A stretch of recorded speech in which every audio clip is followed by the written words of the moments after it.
একটি শিরোনাম দেখতে পাচ্ছেন, জালেমের দিন শেষ, আলেমের দিন শুরু। এই পৃথিবীতে সৌভাগ্য এবং দুর্ভাগ্যের কিছু শতাব্দী আসে আর যায়। বিগত শতাব্দীটি ছিল আলেমদের দুর্ভাগ্যের, আলেমদের নির্যাতিত হওয়ার, নিষ্পেষিত হওয়ার, মজলুম হওয়ার।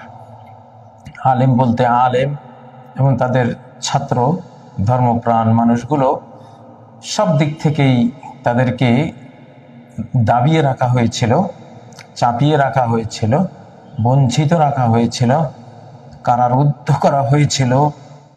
আপনারা জানেন, এগুলো আর লম্বা ইতিহাস তো বলার দরকার নেই। তো সেই শতাব্দীটা পার হয়ে গেছে। আমি বহুবার বলেছি, আজকে সেই ইতিহাস টানবো না। ওই শতাব্দী আর নেই। এই শতাব্দী এখন আলেমের শতাব্দী, জালেমের শতাব্দী না। জালেমরা ক্ষমতায় থাকবে না, ক্ষমতায় আসবে না ইনশাআল্লাহ। অতএব আলেমদের সাথে যারা থাকবেন তারা ভালো করবেন, আর আলেমদের শত্রুতা যারা করবেন তারা ঠকবেন এবং দুর্ভাগাদের অন্তর্ভুক্ত হবেন। এই বাংলাদেশ তো এমনিতেই মুক্ত হয়নি। বহু তারকার পতনে, বহু চন্দ্র সূর্যের পতনে, বহু ইসলামিক নেতৃবৃন্দ, আলিম ওলামা, আল্লাহর পথের যারা সৈনিক, আল্লাহর জন্য যারা জীবন সম্পদ সব উজাড় করে দিয়েছে, তাদের রক্তের বিনিময়ে আল্লাহ তাআলা এই দেশটিকে রহমত করেছেন। যেমনটি সূরা বনী ইসরাঈলের 33 নম্বর আয়াতে আল্লাহ বলেছেন, ওমান কুতিলা মাজলুমান ফাকাদ জাআলনা লিওয়ালিয়িহি সুলতানা। যে মজলুম হয়ে নিহত হবে, তার অভিভাবককে, উত্তরাধিকারীকে, ওয়ারিসকে আমি ক্ষমতা দিলাম। হযরত ওসমান রাদিয়াল্লাহু তাআলা আনহু যখন নিহত হলেন, এই আয়াতের কারণে সূরা বনী ইসরাঈলের 33 নম্বর আয়াতকে বলেই, উল্লেখ করেই হযরত ইবনে আব্বাস রাইসুল মুফাসসিরিন তিনি বলেছেন যে হযরত ওসমান, যিনি বনী উমাইয়ার মহান ব্যক্তি ছিলেন, যে ওসমান যেহেতু মজলুম হয়ে নিহত হয়েছে, তাহলে আগামীতে তারই বংশধররা, তার ওয়ারিসরা, তার উত্তরাধিকারীরাই ক্ষমতায় আসবে। ইতিহাস সেটাই হয়েছে। হযরত মুআবিয়া রাদিয়াল্লাহু তাআলা আনহু তো তারই বংশের মানুষ ছিলেন। পরবর্তীতে বনী উমাইয়া, এই যে দিগ্বিজয়ী অনেক শাসক তাদের মধ্যে এসেছিল, পুরো বনী উমাইয়ার শাসনকালটা হযরতে ওসমান রাদিয়াল্লাহু তাআলা আনহুর মজলুম ভাবে নিহত হওয়ার কারণে আল্লাহ তাআলা দিয়েছিলেন। তাহলে বাংলাদেশে এই যে অনেক বড় বড় ইসলামিক ব্যক্তিবর্গকে একেবারে জুলুম করে হত্যা করা হয়েছে। মতিউর রহমান নিজামী রাহিমাহুল্লাহ সম্পূর্ণ অন্যভাবে তাকে ফাঁসিতে ঝুলিয়ে হত্যা করা হয়েছে। আব্দুল কাদের মোল্লা রাহিমাহুল্লাহ সম্পূর্ণ তাকে অন্যায়ভাবে হত্যা করা হয়েছে। মুজাহিদ এবং কামরুজ্জামান রাহিমাহুল্লাহ, আমি কয়জনের নাম আর বলবো, এইসব তারকা এবং আগে পরে আরো বহু আলিম ওলামা ইসলামিক ব্যক্তিবর্গকে যেভাবে হত্যা করা হয়েছে, সর্বশেষ দেলাওয়ার হোসেন সাঈদী রাহিমাহুল্লাহ জাআলাল জান্নাতা মাসওয়াহ, তাকেও বিষ প্রয়োগে হত্যা করা হয়েছে। তো এইসব তারকার রক্তদান, আত্মদানের পুরস্কার আল্লাহ কাকে দেবেন? তাদের যারা ওয়ারিস, তাদের আদর্শের যারা পতাকাবাহী আলেম সমাজ, ইসলামিক রাজনীতি যারা করেন, ইসলামকে নিয়ে যারা কথা বলেন, রাজনীতি করেন, আল্লাহর রাজত্ব যারা চান, ইসলামিক খেলাফা যারা চান, আম্বিয়া কেরামের রেখে যাওয়া রাষ্ট্র ব্যবস্থা যারা চান, তারাই তো ওয়ারিস। ক্ষমতা, আমি যদি কসম করে বলি, আমার কসম ভঙ্গ হবে না যে ইনশাআল্লাহ এখন প্রকৃত ক্ষমতা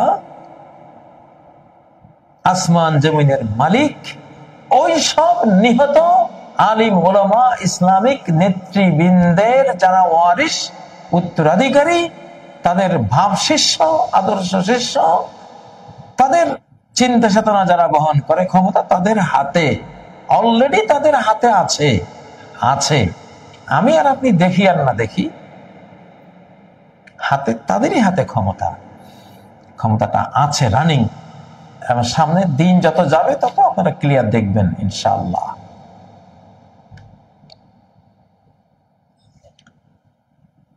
প্রিয় বন্ধুরা, আল্লাহ তাআলা যখন আলিম ওলামাদের সৌভাগ্যের চাকা ঘুরিয়ে দিয়েছেন, তখন যোগ্যতা এসেই যাবে। আপনারা ভাবছেন আলেমরা দেশ চালাতে পারবে না? 2-10টা বাংলাদেশ চালানো কোনো ব্যাপার না, আমরা আসছি ইনশাআল্লাহ। এইরকম 2-10টা বাংলাদেশ, 2-100 বাংলাদেশ আলেমরা জয়ও করবে, চালাবেও, এত সুন্দর চালাবে সামনে, যেটা নবীজি ভবিষ্যৎবাণী করে গেছেন, হাত্তা তারতাল উসুদ মাল ইবিল। এতটা শান্তি, এতটা সমৃদ্ধি, এতটা স্বাধীনতা, নিরাপত্তা দিয়ে তারা, এতটা মায়া দরদ দিয়ে, এতটা বরকতময় রহমতময় করে তারা দেশ শাসন করবে যে হাত্তা তারতাল উসুদ মাল ইবিল, সিংহরা উটের সাথে একসাথে থাকবে আর খাবে, আক্রমণ করবে না। কেন? আলিম ওলামারা দেশ চালাচ্ছে। শান্তির দেশ, শান্তির পৃথিবী, মায়া ভরা পৃথিবী, রহমত ভরা পৃথিবী। এখন অনাক্রমণের একটা পরিবেশ হয়ে গেছে, কেউ কাউকে আক্রমণ করবো না। অর্থাৎ সিংহরা পর্যন্ত শান্তিময় ইসলামের ছায়া চলে আসবে। টাইগার, রয়্যাল বেঙ্গল টাইগার, যে কোনো টাইগাররা গরুদের সাথে থাকবে, আক্রমণ করবে না। নেকড়ে বাঘেরা, ভেড়া, দুম্বা, ছাগলের পালে চড়বে, একসাথে আক্রমণ করবে না। ওরাও ঘাস খেয়েই জীবন ধারণ করবে, ওরা মাংস বুঝিয়া থাকবে না ইসলামের বরকতে। তো এই হাদিসটি বহুবার আমি বলেছি, সাপগুলো খেলবে মানব শিশুদের সাথে, তাদেরকে ক্ষতি করবে না, ছবল মারবে না। মুসনাদে আহমদের এই হাদিসটি গ্রহণযোগ্য একটি হাদিস। তো এইটা আলেমরা যখন বিশ্ব চালাবে, দেশ চালাবে, তখন এটাই তো হবে। আলেমরা এখন যদিও একেবারে সর্বোচ্চ রাষ্ট্র ক্ষমতায়, আপনারা দেখছেন ডক্টর ইউনূসকে। ডক্টর ইউনূস ভিতরে উনি ভালো ইলম রাখেন। সেদিন ওনার আয়াতুল কুরসি শুনে আমি এতটা অভিভূত হলাম, জানি না সেটা সত্য কিনা। ভিডিওটা দেখলাম, উনি আয়াতুল কুরসি পড়ছেন, খুবই শুদ্ধ, খুবই সুন্দরভাবে পড়ছেন। অনেকে আমার একটা কথা নিয়ে অনেক সমালোচনা করেন। আমি এক কথা বলেছিলাম যে যেহেতু এখন যুগ চেঞ্জ হয়ে ইসলামিক খেলাফতের যুগ শুরু হয়েছে, খেলাফত সিস্টেম মানে মনোনয়ন সিস্টেম, গণতন্ত্র নাই। আব্রাহাম লিঙ্কনের গণতন্ত্র আর এই দেশে আসবে না ইনশাআল্লাহ। পৃথিবী থেকে, মুসলিম জাহান থেকে আগে বিদায় হবে, তারপর বাদ বাকি বিশ্ব থেকে বিদায় হয়ে যাবে, বিদায়ের পথে। এখন মনোনয়ন সিস্টেম নাজিল হয়েছে আল্লাহর পক্ষ থেকে। আল্লাহ তাআলা মনোনীত করেন ইসলামিক খেলাফতের যারা খলিফা হন, তারা আহলুল হাল্লে ওয়াল আকদ, যারা বুদ্ধিমান, যারা জ্ঞানী, রাষ্ট্রের ডিপ স্টেট যারা, রাষ্ট্রের চালায় যারা, মন্ত্রীবর্গ এবং বিজ্ঞজন যারা, তারা 5-6 জনে মিলে একটা প্যানেল করে একজনকে নির্বাচন করে, উনি খলিফা হন। যেমন হযরত ওমরের প্যানেল ওসমানকে নির্বাচন করেছিল, আবার আবু বকর নিজেই ওমরকে নির্বাচন করেছিলেন। আবার নবী সাল্লাল্লাহু আলাইহি ওয়াসাল্লাম বলেছিলেন যে আল্লাহ এবং মুমিনরা আবু বকরকেই নির্বাচন করবে, হয়েছে তাই। এগুলো মনোনয়ন সিস্টেম। তো মনোনয়ন সিস্টেমে যারা আসে তাদেরকে গদিচ্যুত করা হারাম, নিষিদ্ধ। মনোনয়ন সিস্টেমে যে খলিফারা আসে তাদেরকে গদিচ্যুত করা যায় না। একবারে স্পষ্ট সহিহাইনের হাদিস, বুখারী মুসলিমের হাদিস, ফাইন জাআ আখারু ইউনাজিউহু ফাকতুলুহু। একজন মনোনীত হওয়ার পরে অন্য কেউ যদি তার ক্ষমতা কেড়ে নিতে আসে, তাকে মৃত্যুদণ্ড দাও, ওই দ্বিতীয় ব্যক্তিকে, যে তার প্রথম যিনি মনোনীত হয়েছেন, পাওয়ার কেন্দ্রে দেশ পরিচালনার দায়িত্বপ্রাপ্ত হয়েছেন, তার যদি ক্ষমতাটা দ্বিতীয় কেউ এসে কেড়ে নিতে চায়, ফাকতুলু, তারে কতল করো, তারে হত্যা করো, তার জীবন নিয়ে নাও, কায়নান মানকার, ও কে হয় হোক, ও কে হয় হোক। তা এই জন্য, কারণ এরা তো মনোনীত সিস্টেমে আসে, এই জন্য এদেরকে গদিচ্যুত করা যায় না। এই জন্যই, এই কারণে হযরত ওসমান গদিচ্যুত করতে যারা এসেছিল, তিনি গদিচ্যুত হতে পারতেন, গদি ছেড়ে দিতে পারতেন, কিন্তু তিনি ছেড়ে দেননি, কারণ এটা অবৈধ। আমি কেন ছেড়ে দেব, জীবন দেব, ছেড়ে দেব না, ছেড়ে দেওয়ার সিস্টেম নাই। হযরত মুয়াবিয়াকে নবীজি একবার বলেছিলেন, মুয়াবিয়া, আল্লাহ যদি তোমাকে কোনো জামা পরিয়ে দেয়, তাহলে নিজে সেই জামা খুলে ফেলো না। এখানে জামা মানে খেলাফতের জামা, ক্ষমতার জামা। ক্ষমতার জামা যদি আল্লাহ তোমাকে পরান, মনোনয়ন সিস্টেমে যদি তুমি হও, তাহলে এটা তুমি খুলে ফেলো না। এই জন্য বলেছিলাম ওই কথা। অনেকে না বুঝে, খেলাফত সিস্টেম যারা বুঝে না, তারা এটা কেমন কথা, একজনকে ক্ষমতাচ্যুত করা যাবে না, না, এটা ক্ষমতাচ্যুত করা যাবে না। এর দ্বারা লাভের চেয়ে ক্ষতি হয় হাজার হাজার গুণ বেশি। ইসলামের জন্য এটা সিস্টেম নাই। হ্যাঁ, একজন মনোনীত ব্যক্তির বিরুদ্ধে জনগণ ব্যবস্থা নিতে পারে, কখন? হাত্তা তারাও কুফরান বাওয়াহান ইনদাকুম ফীহি মিনাল্লাহি বুরহান, সুস্পষ্ট তিনি যদি কোনো কুফরি করেন, ধর্মদ্রোহিতার কাজ করেন, সুস্পষ্ট দলিল তোমাদের কাছে থাকে, তার বিরুদ্ধে তোমরা অ্যাকশনে যেতে পারো, এছাড়া না। তো যাই হোক, ওটা ওই প্রসঙ্গে বলেছিলাম। তো এখন ইনশাআল্লাহ সামনে আমাদের জাতির যে অবস্থাটা আছে, আমরা যে মানের আছি, এখনকার যারা মনোনীত হবে তারা সেই কাছাকাছি মানের হবে। খুব বেশি ডিফারেন্ট হলে এটা হয় না, বেখাপ্পা হয়, মিউচুয়াল হয় না, ম্যাচিং হয় না। তো সেজন্য আমরা যত, আমাদের স্কিল, আমাদের ইমান যত বাড়তে থাকবে, আমাদের ইলম যত বাড়তে থাকবে, আমাদের প্র্যাকটিসিং, আমরা ইসলামের যে প্র্যাকটিসিং মুসলিম যত বেশি হতে থাকবো, তত আমাদের মনোনীত রাষ্ট্রপ্রধানরা আমাদের হারেই তাদের স্কিল বাড়তে থাকবে, তাদের ইমান বাড়তে থাকবে, তাদের ইলম বাড়তে থাকবে, তাদের দ্বীনি ইমানি সেই মান সেইভাবে বাড়তে থাকবে। এটা এইভাবে এখন সাথে যত দিন যাবে দেখবেন তত বেশি আলিম উলামারাই ক্ষমতায় আসতে থাকবে। সামনে যদি একটা নির্বাচন দেন, ইনশাআল্লাহ নির্বাচন সামনে নির্ধারণ হবে, ইনশাআল্লাহ নির্ধারণে দেখবেন কারা আসছে। এখন আলেম মানে কি? আলেমরাই আসবে। আলেম মানে শুধু মাদ্রাসার যারা শিক্ষিত তারা না, একজন জেনারেল শিক্ষিত আলেম হতে পারে, ভালো, তিনি কোরআন পড়তে জানেন, আরবি জানেন, হাদিস পড়েন, মাসালা পড়েন, চর্চা করেন, তিনি একজন আলেম যার মধ্যে ইলম আছে। এখন তিনি মাদ্রাসায় পড়ে আলেম হন, অথবা তিনি স্টাডি করে, অবশ্যই আলিম ওলামা শিষ্য তো হতে হবে, তিনি আলিম ওলামাদের সাথে মাদ্রাসার বাইরে সম্পর্ক রেখে তিনি জ্ঞান চর্চা করেছেন, জ্ঞান নিয়েছেন, তিনি তো আলেম। শার্ট প্যান্ট পরাও তো অনেক আলেম আছে। Doctor Zakir Naik shirt pant পরাই তো, কিন্তু বিশ্ববিখ্যাত একজন আলেম তিনি। তো এইভাবেই আলেমরাই এখন ক্ষমতায় আসবে ইনশাআল্লাহ। জালেমের দিন শেষ। এখন কেউ যদি ক্ষমতা চান, আপনি আলেম হন, আপনি ভালো হন। আমি কয়েকবার বলেছি, আসলে এই কথাগুলো ফাইনাল, চূড়ান্ত কথা, এগুলিকে হালকা ভাবে নেওয়ার কোনো সুযোগ নাই। এগুলি কোরআন সুন্নাহর একেবারে সান্নিধ্যাস থেকে এনে কথাগুলো বলা হচ্ছে। এখন কেউ ইন্না খায়রা মান ইস্তাজারতাল কাওয়িয়ুল আমিন, কয়েকবার বলেছি, যার দক্ষতা আছে, আমানতদারি, বিশ্বস্ততা আছে, জাতির সাথে খেয়ানত করবেন না, জাতির পয়সা মারবেন না, পয়সা চুরি করবেন না, সম্পদ চুরি করবেন না, জাতির স্বাধীনতা খেয়ানত করে আরেক জাতির হাতে তুলে দেবেন না, নিজের জাতিকে না দিয়ে আরেক জাতিকে এত কিছু দেবেন না যে সে জীবনে আপনাকে বলবে না, এই পর্যায়ে থাকবেন না। সেই বিশ্বস্ততা অর্জন করুন, দক্ষতা অর্জন করুন, আল্লাহর কাছে বিশ্বস্ত হন, বন্দাদের কাছে বিশ্বস্ত হন, ক্ষমতা এমনি পাবেন ইনশাআল্লাহ। এখন এই সিস্টেমটা আসছে, এই সিস্টেমে চলবে সামনে ইনশাআল্লাহ, ইসলামিক সিস্টেম। এই সিস্টেমে হযরতে ইমাম মাহদী আসবেন। আমি বহুবার বলেছি, ওনাকে কেউ ভোট দিতে হবে না, তার নিজের যোগ্যতা নিয়েই তিনি আসবেন এবং গোটা বিশ্ব মেনে নেবে। হযরত ঈসা আলাইহিস সালামও এইভাবে আসবেন, পূর্ণ যোগ্যতা নিয়ে আসবেন, কারো ভোট দেওয়ার কোনো প্রয়োজন নেই। তার হাজার হাজার লাখ লাখ যেই মন্ত্রী পরিষদ বর্গ যারা আসবেন, সবাই মনোনীত হবেন, মনোনয়ন সিস্টেমে আসবে। তো এটাই খিলাফা আলা মিনহাজিন নবুওয়া। নবী সাল্লাল্লাহু আলাইহি ওয়াসাল্লাম মুসনাদ আহমদ বর্ণিত এবং নাসিরুল আলবানী যে হাদিসটিকে সহিহ বলেছেন যে খিলাফাতুন আলা মিনহাজিন নবুওয়া, নবুয়তের স্টাইলের বিশ্ব শাসন পদ্ধতি আসবে, এসে গেছে আলহামদুলিল্লাহ, এটা শুরু হয়েছে।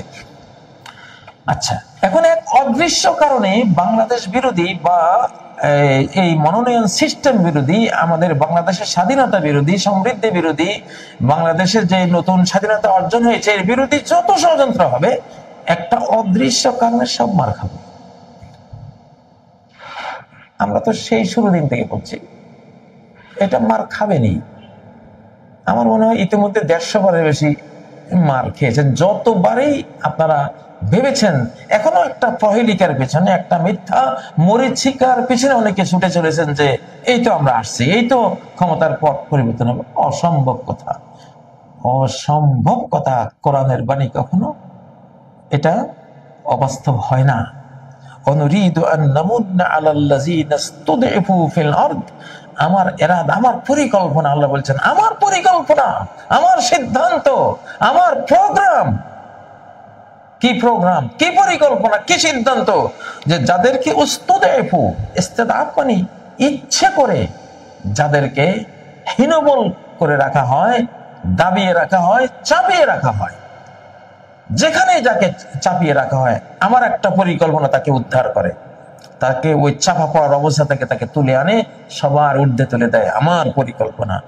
কত জমিদার তার যে প্রজাদেরকে দাবিয়ে চাপিয়ে রেখেছিল, আল্লাহর এই আয়াত তার এই পরিকল্পনা এসে জমিদারকে অতল তলে তলিয়ে দিয়েছে, তার নিষ্পেষিত চাপা পড়া প্রজাগুলোকে ঊর্ধ্বে তুলে এনেছে, তারা মালিক হয়ে গেছে, ও বঞ্চিত হয়ে গেছে।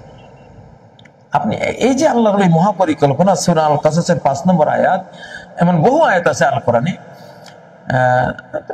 ধরেন যে কোনো একটা মিয়া ভুইয়ার বাড়ি বা একটা ধনী বাড়ি, তাদের সাইডেই খুব দরিদ্র একটা ফ্যামিলি আছে, তারা সবসময় ওদেরকে দাবিয়ে রাখে, সবসময় চাপিয়ে রাখে অন্যায় ভাবে। তার টাকা নাই, তার জায়গা জমি নাই, তার হয়তো ধনবল জনবল তেমন নাই, দেখে তাকে তুচ্ছ তাচ্ছিল্য, ফকির নির্পুত, তারপরে অমুক তমুক ছোট লোক এগুলি বলে। দেখবেন এই আয়াত গিয়ে আল্লাহর পরিকে যে যদি যদি তাকে অন্যায় ভাবে তুমি চাপিয়ে রেখে থাকো, দাবিয়ে রেখে থাকো, আমার এই পরিকল্পনা গিয়ে তাকে উদ্ধার করবে, তোমাকে চাপা দিবে, নিচে ফেলবে, ওকে উপরে তুলে আনবে। কত মিয়া ভুইয়া জমিদার বাড়ির আশপাশে দেখেছি, নবাবদের আশপাশে দেখেছি, নবাবদের ছেলে মেয়েরা ওই পুকুরে মানুষকে গোসল করিয়ে 2 টাকা নেয়। হ্যাঁ, একদিন যারা ছিল তাদের প্রজা, নিষ্পেষিত নিগৃহীত, তারা এখন ওদেরকে 2 টাকা দেয়। তো এই আয়াতটি বড় সিরিয়াস। সব আয়াতে আল্লাহর মহাসত্য, অনুরিদু আন নামুন্না আলাল্লাযীনা ইসতুদঈফু, আল্লাহ তার একটা মহাপরিকল্পনা এখানে ঘোষণা করছেন। যেখানে আমার বান্দাকে, আমার যে কোনো বান্দাকে, বান্দা গোষ্ঠীকে চাপিয়ে রাখা হবে অন্যায় ভাবে, দুর্বল করে দেওয়া অন্যায় ভাবে, আমার এই মহাপরিকল্পনা গিয়ে তাকে উদ্ধার করবে। আল্লাহু আকবার। আমার ইহসান তাকে উদ্ধার করবে। তারা হবে নেতা, তারা হবে মন্ত্রী, তারা হবে সচিব, তারা হবে সেনাবাহিনীর বড় বড় কর্মকর্তা, তারা হবে পুলিশ কর্মকর্তা, তারা হবে মানে আইম্মা মানে কি, তারাই সর্বক্ষেত্রে নেতা। আপনি এখন দেখবেন ইনশাআল্লাহ বাংলাদেশে সর্বক্ষেত্রে নেতা কারা হবে? আলেমরা হবে। যাদেরকে ঘৃণা করছেন, ও দেখেন হেফাজতের নেতারা, তারা আসবে নেতৃত্বে, রাষ্ট্রীয় বড় নেতৃত্বে, জামাত ইসলামীরা, ছাত্র শিবিরেরা, কিংবা অন্যান্য খেলাফত মজলিস, যারা ইসলামের রাজনীতি করেন, আপনি দেখবেন ইনশাআল্লাহ সামনে এরা বড় বড় পোস্টে চলে আসছে। আইম্মা, এরা ইমাম হবে ইনশাআল্লাহ, এরা ইমাম হবে, আলেমরা ইমাম হবে। আপনি রোকাতে পারবেন না রে ভাই, আপনার সেই শক্তি নেই।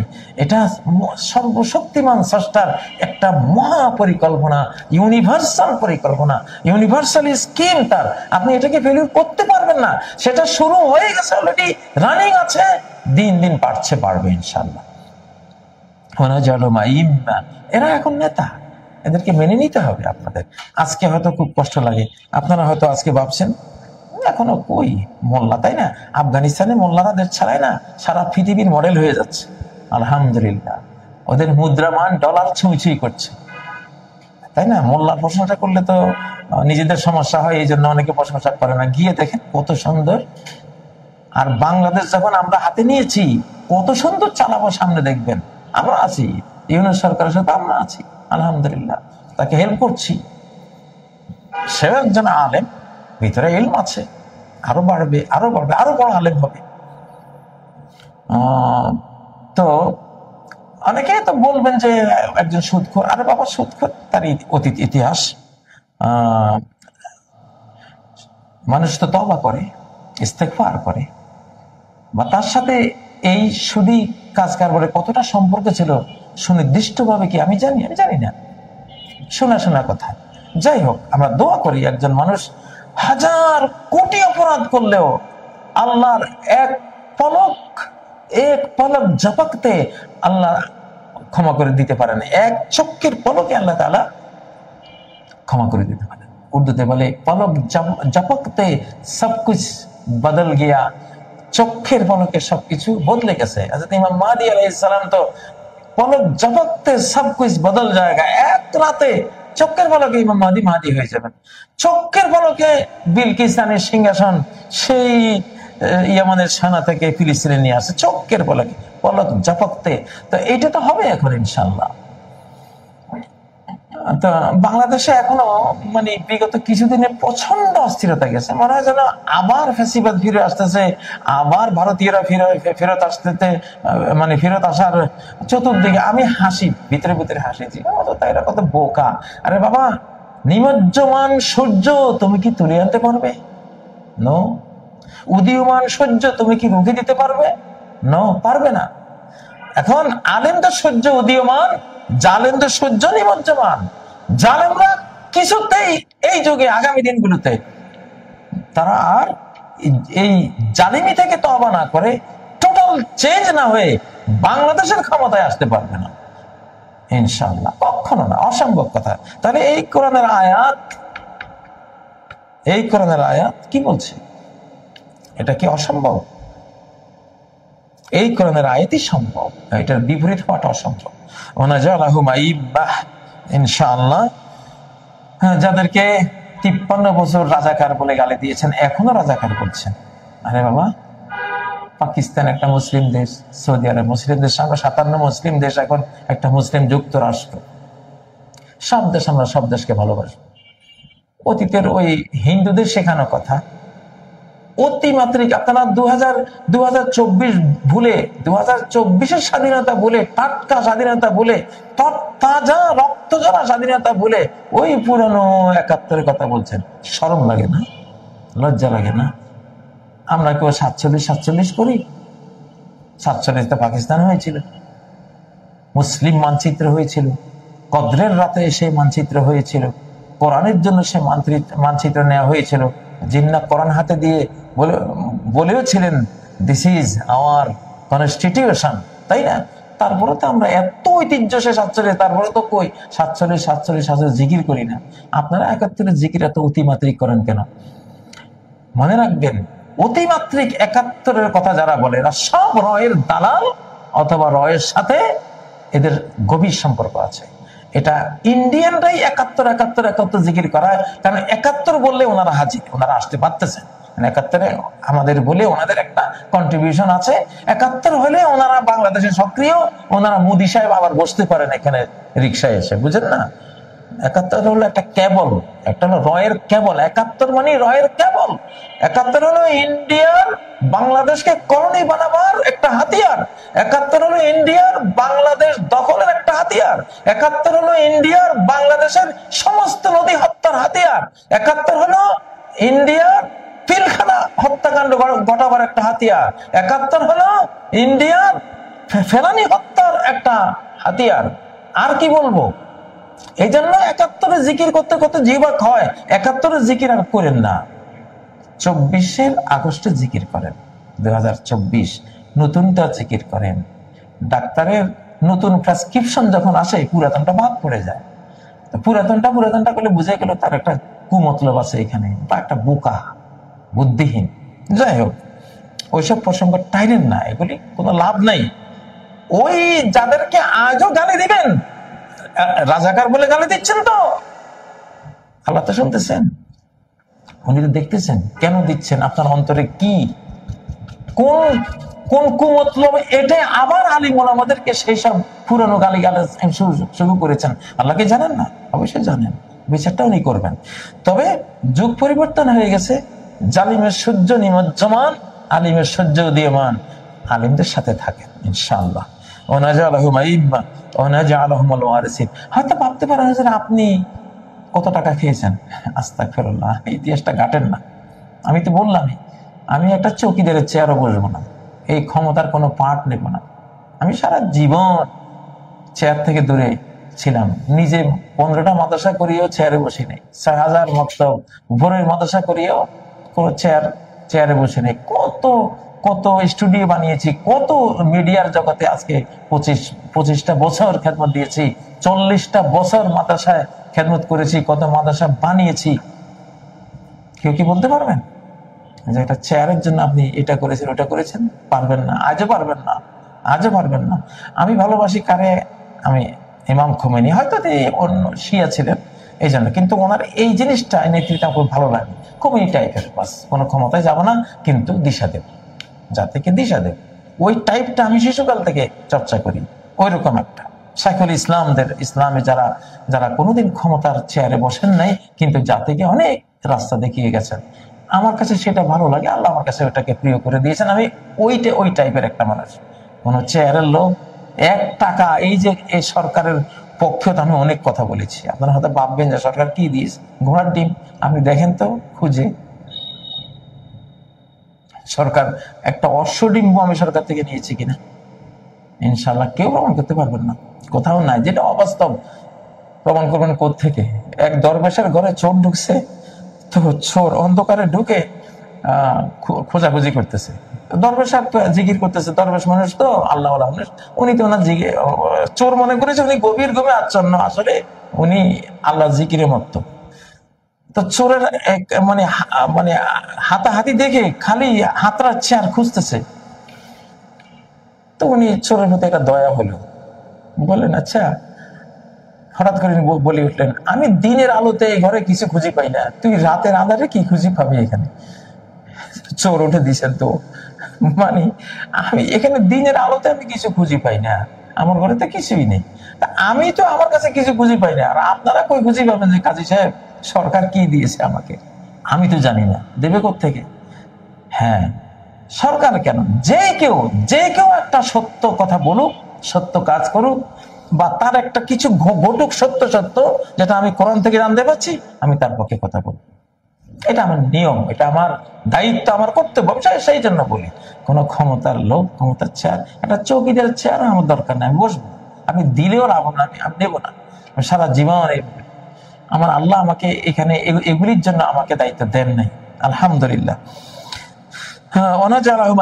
আপনাদের অনেকের কষ্ট আমি দেখছি, অনেকে স্বপ্ন দেখছেন যে আমরা আবার ফিরে আসতেছি বাংলাদেশে।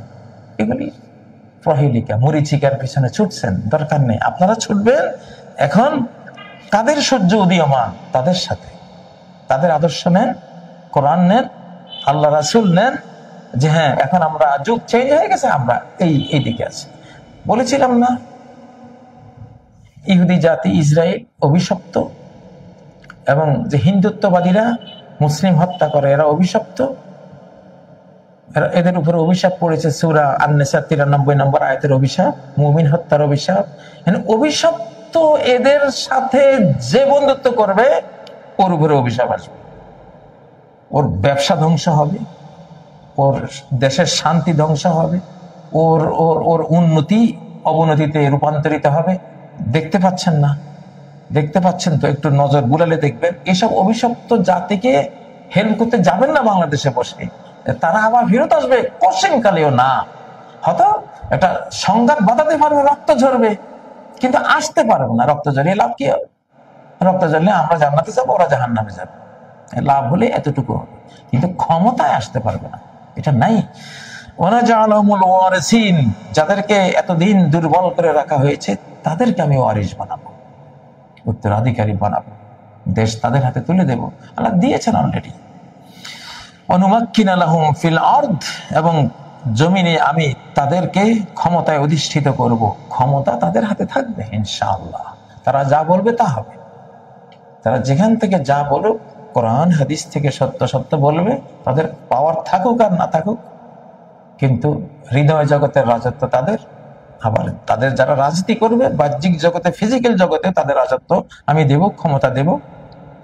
আর অনুরিয়া ফিরআউন ওয়া হামান ওয়া জুনুদাহুমা মিনহুম মা কানু ইয়াহজারুন, ফিরআউন হামান আর তাদের সৈন্যরা যে আশঙ্কা করত যে এদেরকে দাবিয়ে ছাপিয়ে না রাখলে তো এরা ক্ষমতা নিয়ে নেবে, সেই আশঙ্কা আমি চোখে দেখাবো। ওই আশঙ্কার বিষয়টা সত্য বানিয়ে ওদেরকে ক্ষমতায় বসিয়ে ফেরাউন, যুগে যুগে ফেরাউন হামানদের এবং তাদের বাহিনীদেরকে আমি দেখাবো যে দেখ আমি কি পারি। যাদেরকে ছাপিয়ে রেখেছিস, দাবিয়ে রেখেছিস, আমি তোদেরকে দাবিয়ে দিয়ে তাদেরকে এখন ভাসিয়ে দিয়েছি, ঊর্ধ্বে তুলে এনেছি। আল্লাহ এটা করবেন। এটি সূরা আল কাসাসের 5 এবং 6 নম্বর আয়াত। আজকে লম্বা করবো না, অযথা বাংলাদেশে অনেক অশান্তি অনেকে সৃষ্টি করার চেষ্টা করছেন। আগামী কিছু একটা উনি ভাবছেন যে এটা হয়তো হবে না, হবে না। অতএব ওই রং রোডে যাবেন না, ভুল রোডে যাবেন না, শুদ্ধ সঠিক রোডে আসেন, সফলতা রোডে আসেন। আলেমের সূর্য উদীয়মান, আলেমের সাথে থাকেন। জালেমের সূর্য নিমজ্জমান, জালেমকে বর্জন করেন। যে কোনো জালেম, যে কোনো ফাসিবাদী, যে কোনো হিন্দুত্ববাদী, যে কোনো আল্লাহ বিদ্বেষী, যে কোনো ইসলাম বিদ্বেষী, যে কোনো কোরআন এবং নবীর আদর্শ বিদ্বেষীকে বর্জন করুন, তাহলে কিছু পাবেন। আল্লাহ তাআলা তৌফিক দিন। সুবহানাকাল্লাহুম্মা ওয়া বিহামদিক, আশহাদু আল্লা ইলাহা ইল্লা আনতা, আস্তাগফিরুকা ওয়া আতুবু ইলাইক।